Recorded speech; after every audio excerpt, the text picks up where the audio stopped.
자, 우리의 삶과 죽음의 통합적 사고, 또 두 번째 시간, 철학에서는 우리 인간을 어떻게 이해하고 있나, 그 점 계속 이어가도록 하겠습니다.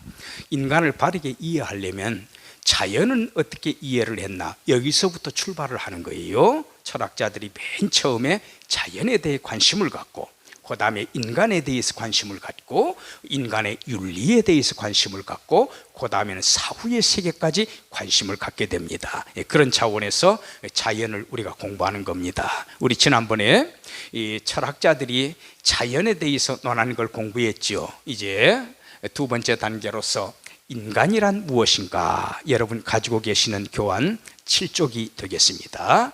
인간이 무엇인가. 자, 고대 히랍 철학자들은 처음에 자연에 대해 관심을 가졌지만, 왜? 눈 뜨면은 당장에 전경에 딱 펼쳐져 있는 게 온갖 자연 아닙니까? 달도 보여, 태양도 보여, 별도 보여, 산천도 보여, 나무도 보여, 모래알갱이, 바위돌, 흐르는 강물, 다 자연이잖아요. 거기에 대해서 관심을 가졌는데, 그게 이제 어느 정도 해결이 됐다 싶으니까 이제는 우리 인간이 뭐야? 우리 인간에게 눈길을 돌리는 겁니다. 그리고 인간을 연구하기 시작했어요.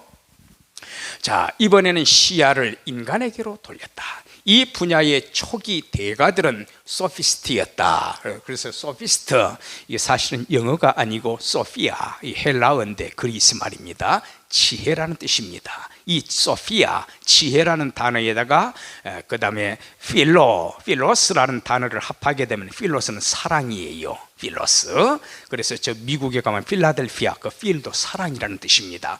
사랑에다가 지혜를 더한 필로소피, 이거를 가리켜서 우리가 철학이라고 하잖아요. 지혜를 사랑한다는 뜻입니다. 자, 그러면은 이 소피스트들, 이들은 인간이 만물의 척도라고 보았습니다. 인간이 만물의 척도다. 자, 인간은 만물을 탐구합니다. 여러분, 호랑이가 만물을 탐구한다는 말 들어보셨어요?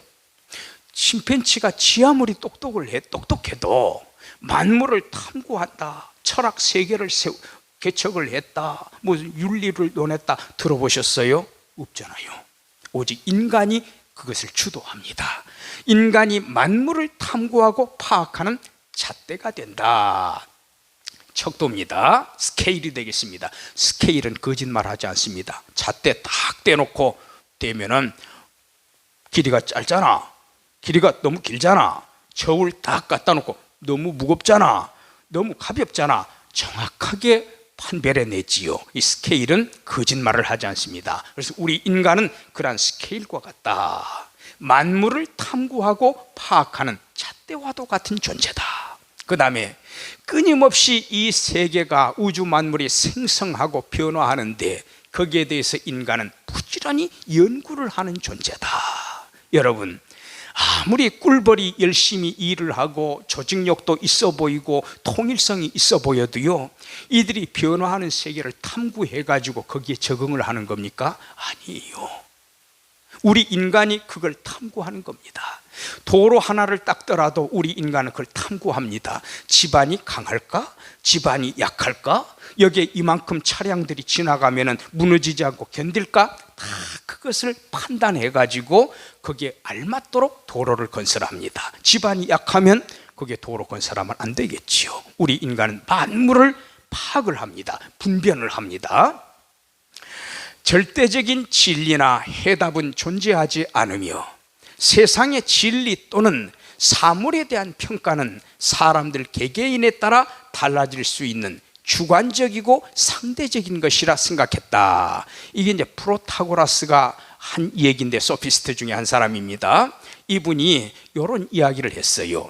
절대적인 진리나 해답은 존재하지 않는다. 이것이 정답이야, 이것 외에는 다 틀렸어, 아니라 그 말이에요. A라고 하는 사람, B라고 하는 사람, C라고 하는 사람이 어떤 사물을 딱 바라볼 때 A, B, C가 하는 말이 다 다를 수가 있다. 또 이러한 어려운 문제가 있는데 이거 어떻게 해결해야 되지? A, B, C한테 질문하면 A, B, C가 똑같이 답변하지 않아요. 답변이 다를 수도 있고 물론 같을 수도 있습니다. 자, 그러면은 예를 한번 들어볼까요?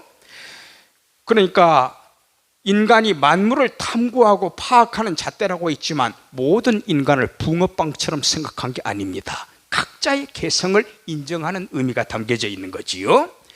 광해군, 우리 가까운 조선시대 광해군 때 한번 보십시다. 이 광해군 때 1592년 선조 임금 때입니다. 1592년에 임진왜란이 일어났습니다.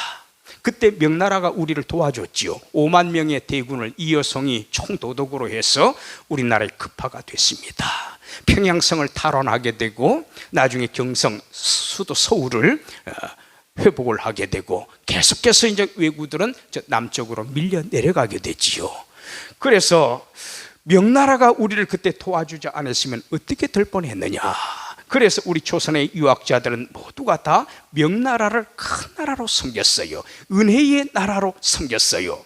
그런데 나중에 문제가 생기지요. 저 여진족 청나라가 일어나지 않습니까? 그 청나라가 명나라를 압도해 버립니다. 그리고 청나라에서 우리 조선에게 요구하지요. 명나라를 섬기지 말라라는 거예요. 명나라에서는 우리가 위기를 당했으니까 옛날에 우리가 너희들 도와줬잖아, 임진왜란 때. 너희들이 이번에 은혜를 갚아야 되지 하고 명나라에서는 우리에게 파병을 요청합니다.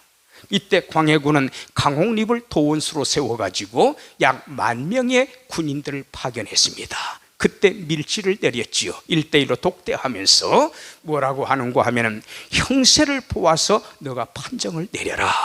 그런데 사루오산 전투에서 이 청나라하고 조선 명나라 연합군이 싸움이 붙었는데 여기에서 명나라가 참패를 하게 됩니다. 강홍립은 항복을 했습니다. 이 문제를 두고 나중에 조선 안에서는 강홍립을 역적으로 보는 사람이 있었고, 그러나 광해군의 명에 따른 것 아니었습니까? 우리 조선이 살아남기 위해서는 어쩔 수 없는 선택이었다라는 거지요. 그래서 여기에서 명나라를 지지하는 쪽은 우리가 은혜를 배신해서는 안 된다, 우리의 상국을 배신해서는 안 된다, 유교 원리에 입각해서 그걸 주장하는 사람들이 있었는가 하면 강홍립처럼 우리 조선이 살아남기 위해서는 어쩔 수가 없다고 주장하는 사람도 있어요. 강홍립의 생각, 광해군의 생각은 같지요. 광해군의 생각과 명나라만을 지지해야 된다고 생각하는 세력, 서로 답이 다르지만 누가 정답이라고 할 수 있겠습니까? 사람은 다 생각하는 바가 다를 수가 있다. 인조 반정에 결국에는 발목이 잡히지요. 그리고 1608년 광해군이 등극을 했어요. 그런데 광해군이 등극을 해가지고 일본하고 바로 그 해에 외교 정상화를 채택을 합니다. 정상적으로 수교하겠다라는 거예요. 이때 조정의 관료들, 유교의식이 강했던 이 보수파 관료들은 뭐라고 생각했겠습니까? 그 원수 같은 일본에 어떻게 손을 내밀 수가 있습니까? 이거는 도무지 이해가 되지 않는 일입니다. 그러나 광해군의 생각은 또 달랐어요. 북쪽으로는 여진족이 있다, 남쪽으로는 저 외노들이 있다. 이 일본 쪽에서 쳐들어오고 북쪽 여진족이 우리를 침략해 들어온다면 우리가 그 가운데 있어 어떻게 살아남을 수가 있겠는가?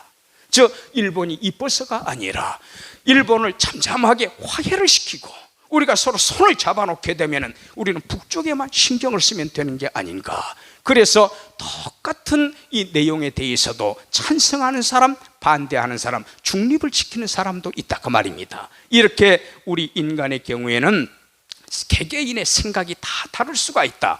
프로타고라스는 바로 그 점을 존중한 겁니다. 그리고 A, B, C라고 하는 인간이 뭐라고 답변을 하든 간에 그것은 그 사람이 내린 척도다, 그 사람이 갖고 있는 잣대와 같다고 인정을 한 거지요. 예를 들어서 고려가 참 부패해지고 민생이 도탄에 빠졌습니다. 그런 상황에서 이 백성들을 구원하기 위해서는 어떻게 해야 되느냐? 정몽주 같은 경우에는 개혁 노선을 채택을 합니다. 잘못된 그릇이 있으면 고쳐가지고 쓰면 될 게 아니야. 그런데 이방원은 어떻습니까? 이미 고쳐서 쓸 그릇이 아니다, 파기하고 새로운 그릇을 마련을 해야 된다. 환자가 있는데 암 말기에 이르렀습니다. 살릴 수가 없다 그 말입니다. 이게 바로 이방원의 주장이지요. 그래서 똑같이 개혁에 찬성을 하면서도 어떤 사람은 개혁으로 끝내야 된다. 고려가 망해서는 안 된다. 고려를 고쳐야 된다는 정몽주의 의견도 있고, 그러나 또 이 고려를 완전히 무너뜨리고 역성혁명, 성을 바꾸는, 왕시에서 이시로 바꾸는 역성혁명을 일으켜야 된다고 주장한 방언이 있었습니다. 두 사람이 주장이 다르잖아요. 그래서 만물의 척도는 인간이다. 그런데 그 인간은 각기 다른 생각을 가질 수가 있다. 이 모든 것을 존중해 줘야 된다. 인간을 프로타고라스는 그렇게 이해를 했습니다. 여기 헤라클레이스토스도 바로 여기에 속하는 분입니다. 아까 제가 말씀을 드렸듯이 만물 유전 사상, 만물은 흐를 유자 구를 전자, 여러분 돌멩이가 이렇게 있어요. 뾰족뾰족한 돌멩이가 있습니다. 근데 상류에서 물이 막 흘러옵니다. 구르고 1년, 10년, 100년, 500년, 1000년 계속 구르다 보면은 물이 또 스치고 지나가다 보면은 처음에는 뾰족뾰족했지만 돌멩이 모습이 나중에 어떻게 돼요? 아주 반질반질한 조약돌이 될 수 있습니다. 매끈매끈합니다. 이처럼 시간이 흘러감에 따라서 변하지 않는 것이 없다. 모든 것은 변한다. 그래서 이 흐를 유자 구를 전자를 사용을 해서 우리말로 번역을 할 때는 만물 유전 사상이라고 합니다. 모든 것은 변화가 된다. 그런데 그 만물 유전 사상, 모든 것은 변화가 되는데 그것의 척도는 바로 우리 인간이라고 또한 내세우는 겁니다. 자, 그 다음에 윤리가 뭔가, 이번에 세 번째로, 아까 그 소피스트들은 인간에 대한 깊은 관심을 가졌고 여기에 대해서 상당한 그 연구의 진척을 이루었습니다. 그런데 이제 점점 시간이 또 흘러가면서 우리 인간은 동물하고 달라. 우리 인간은 도덕적인 존재야. 선과 악을 구분하잖아. 남이 불쌍한 거 보면, 굶주리는 거 보면 자기 호주머니 털어서 도와주는 존재잖아. 근데 원숭이가 그렇게 한다는 거 들었어? 사자가 그렇게 자비를 베푼다는 말 들어봤어? 아니잖아. 또 자기 자식이라도 나쁜 짓을 하면은 부모가 너 이놈 그래서는 안 돼 하고 종아리 걷게 하고 회초리를 대는 거, 사랑의 매를 때리는 거, 이게 아버지 심정 아닙니까? 우리 인간에게는 윤리가 있다라는 거예요. 바로 이 점에 대해서 파헤치기 시작합니다. 그래서 대표적인 인물로 소크라테스, 소개를 해드릴게요.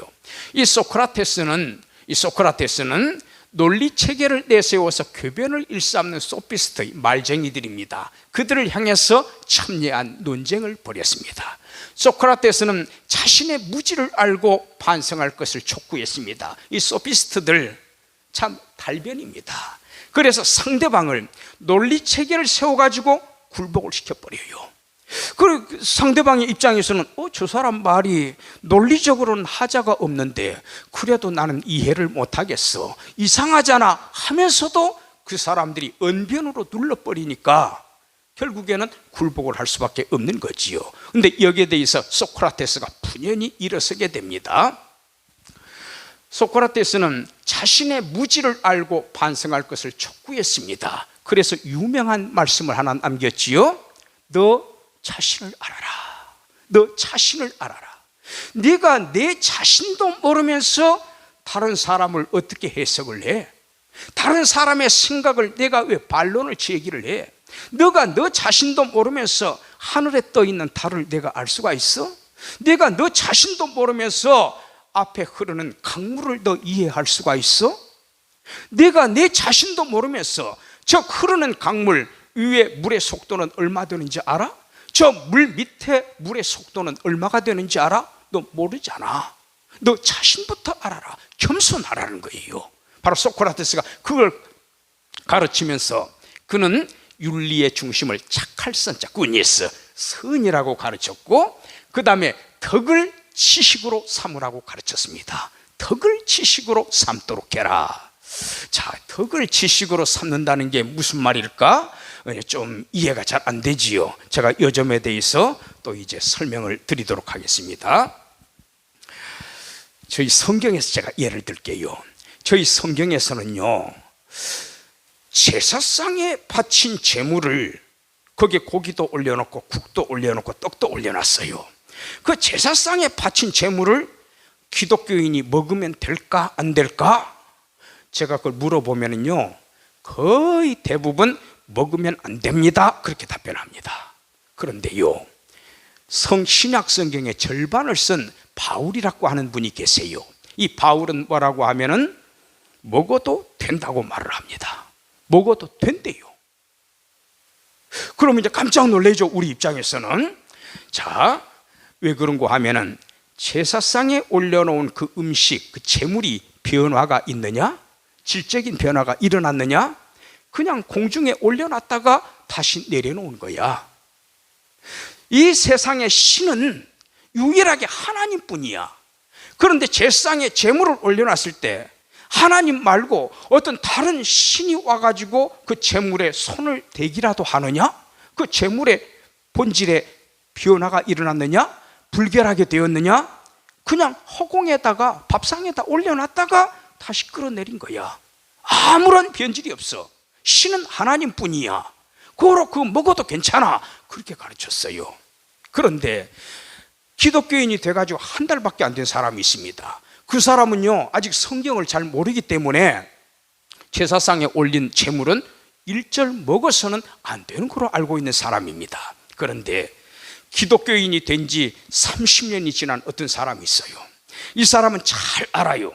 그 제물을 먹어도 아무런 문제가 없다라는 거 잘 알고 있습니다.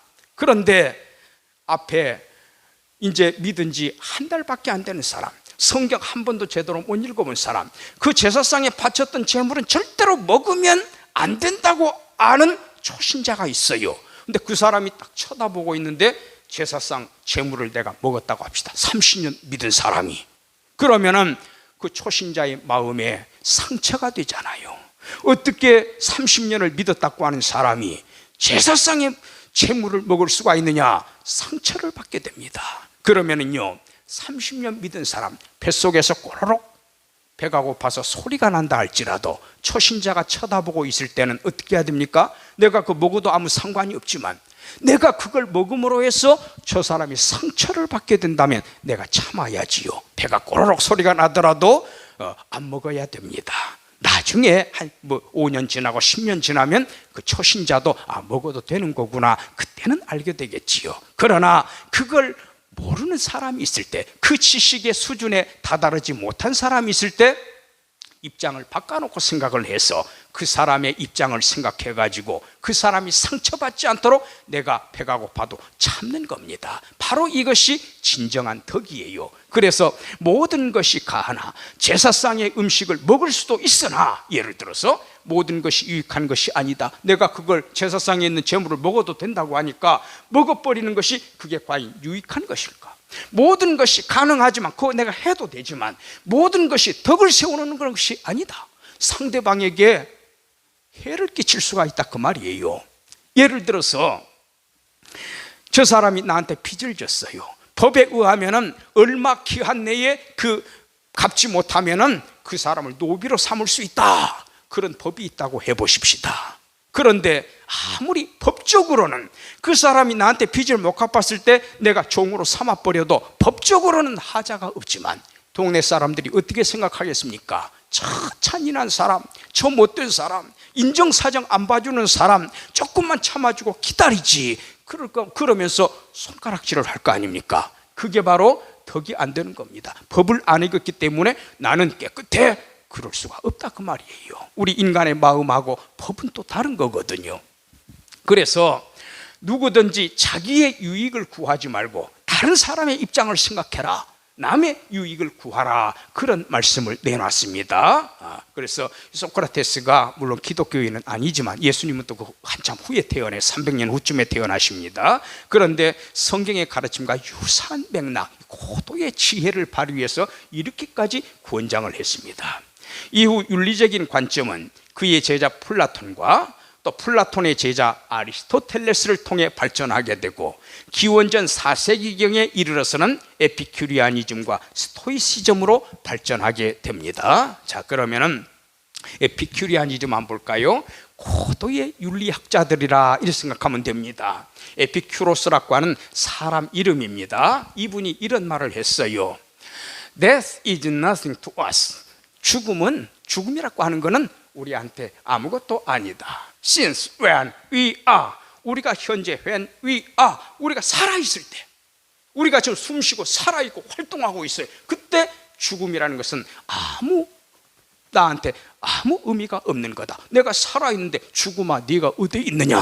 죽음이 나를 지배하지 못해요. 내가 살아서 일도 하고 생각도 하고 판단도 하고 글도 써내고 누구를 가르치기도 하고 열심히 논밭을 가꾸기도 합니다. 그래서 death has not come, 죽음이 아직 오지 않은 상태예요. 내가 현재 살아있는 상태, 내가 존재하고 있을 때, 내가 실존하고 있을 때. And when death has come, 근데 죽음이 와버렸네. 그래서 내가 죽어야 돼요.